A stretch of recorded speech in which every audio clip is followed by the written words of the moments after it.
What is going on today, my cryptocurrency family? Hope you guys are finding yourself well wherever you are, wherever you're quarantined, locked up, caged in, isolated. I hope you guys are doing good and enjoying the show so far.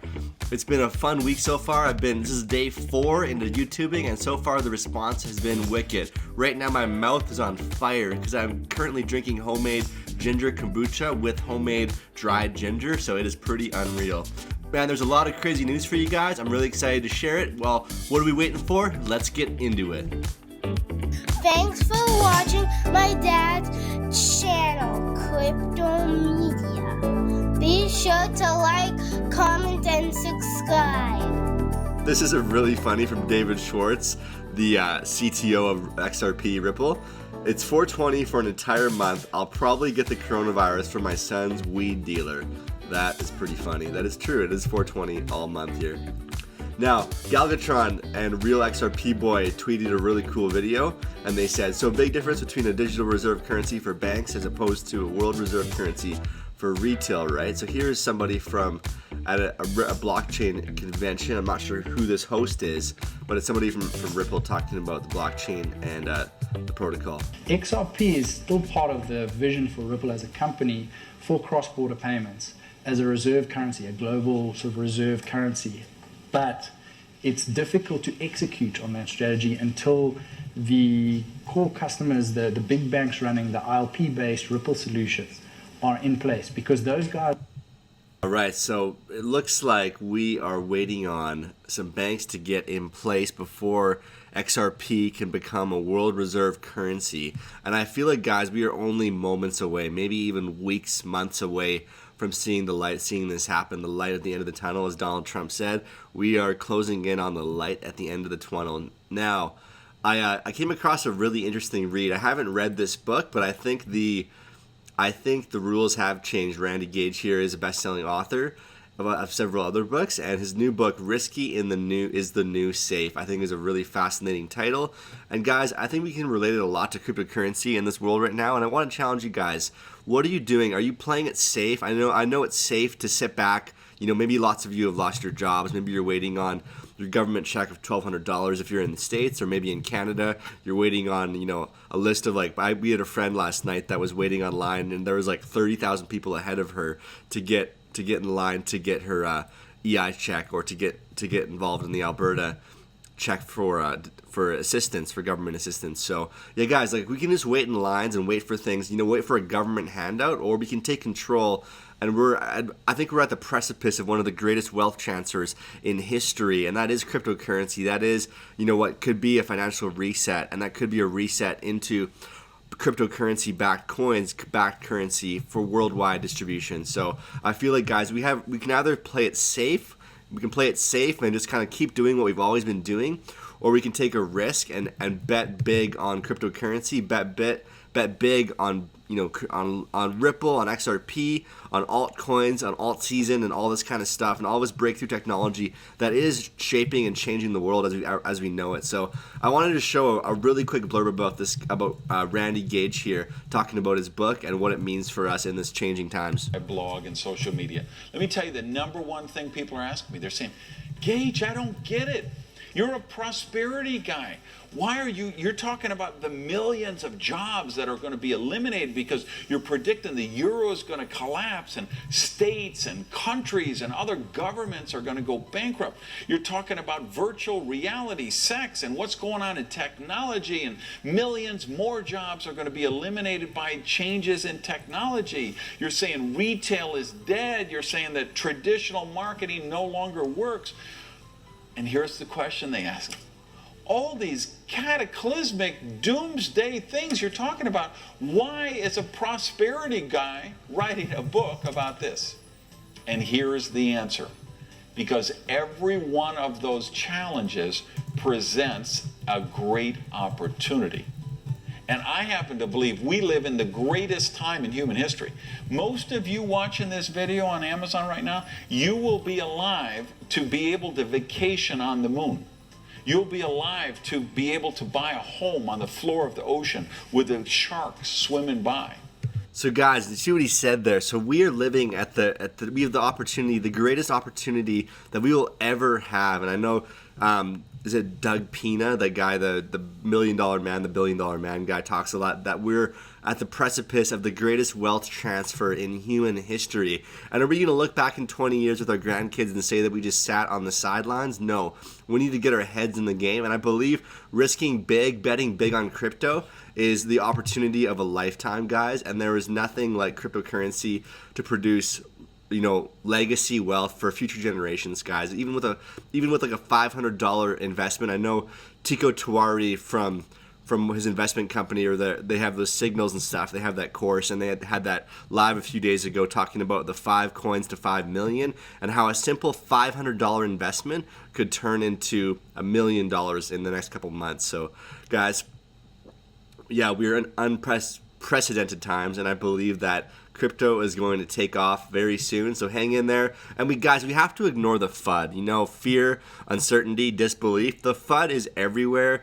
The FUD is with the stock market. The FUD literally is the traditional system. The FUD is the banks. The FUD is mainstream media, and they are never obviously going to promote Bitcoin until it's too late. They're never going to promote XRP till it's too late, guys. So we need to ignore that FUD, that crap, and we need to hold on and hang on. Like here, Fed's quantitative easing strategy holds long-term benefits for crypto.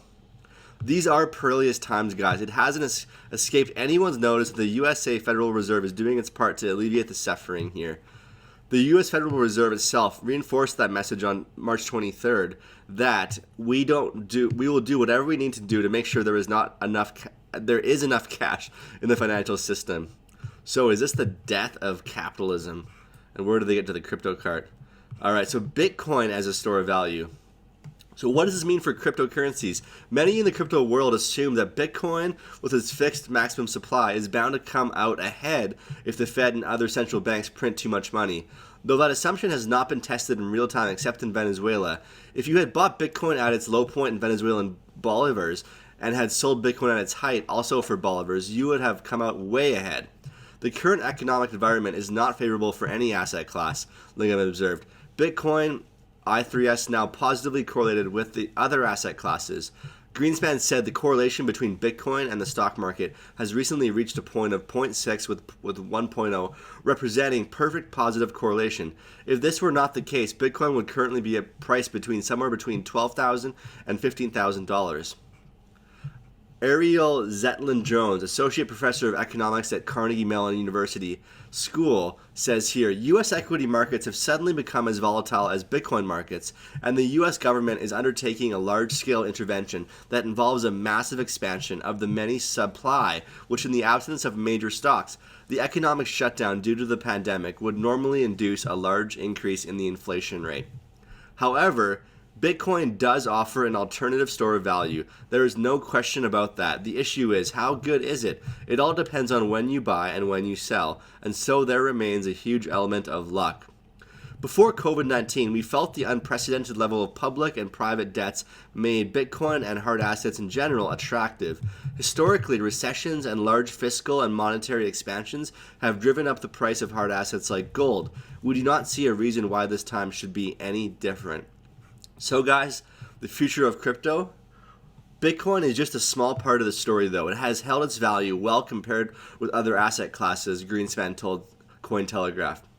I would be surprised if Bitcoin bit the dust due to the current crisis, but you cannot rule out anything, said Dowd, who has maintained in the past that Bitcoin's price must go to zero in the long term, principally because its mining model, a natural monopoly, is unsustainable.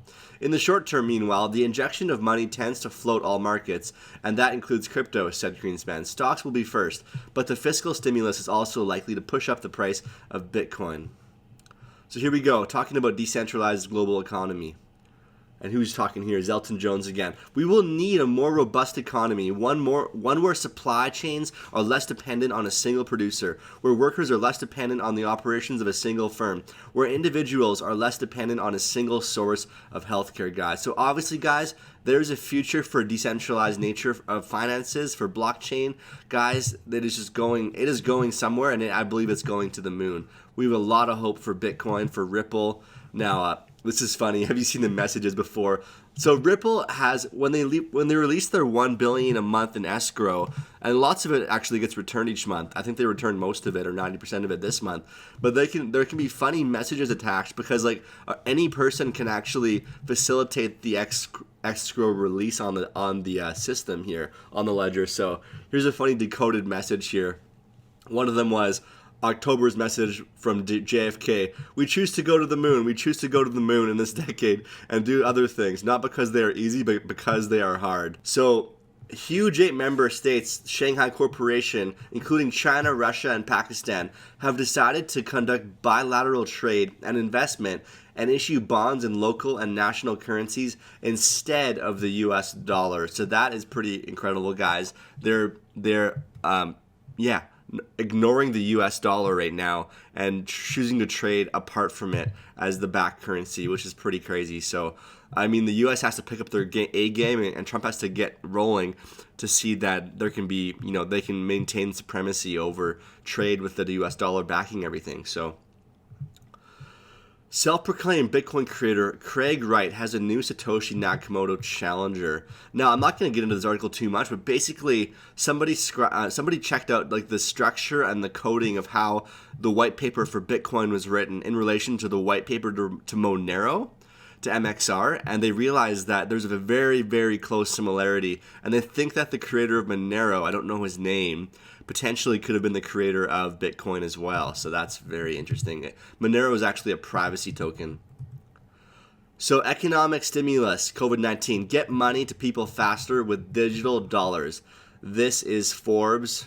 Unprecedented fatalities, unprecedented global restructuring and chaos. So yet Trump signed the $2 trillion coronavirus aid relief Economic Security CARES Act on Friday the 27th of March to bolster the country's health system and to fight against this virus. An earlier draft of the act considered a digital dollar as a means of getting money to people faster. This would see a US dollar central bank digital currency, CBDC. Experts believe it is a bit too early for a US CBDC as the technology is not in place today and should not be rushed. So guys, R3 is currently working with a number of central banks on CBDC projects, and most of you guys know that R3 is backing distributed ledger technology with what Ripple is doing. Most notably, the Swedish central bank, which has begun testing, Libra would make strong candidate for the distribution of funds were it up and running. The US dollar stablecoins are also proving popular in this time of economic volatility, like Coinbase's USD coin. So yeah, guys, there's a lot of crazy news coming out. I feel like we are in a race towards the finish line, and there is so much happening with finance and the just changing of times right now, guys. I don't believe anything is going to be the same like it was last week or last month, guys. Things are massively changing hands. The banking system is changing a mile a minute, and everything is changing, guys.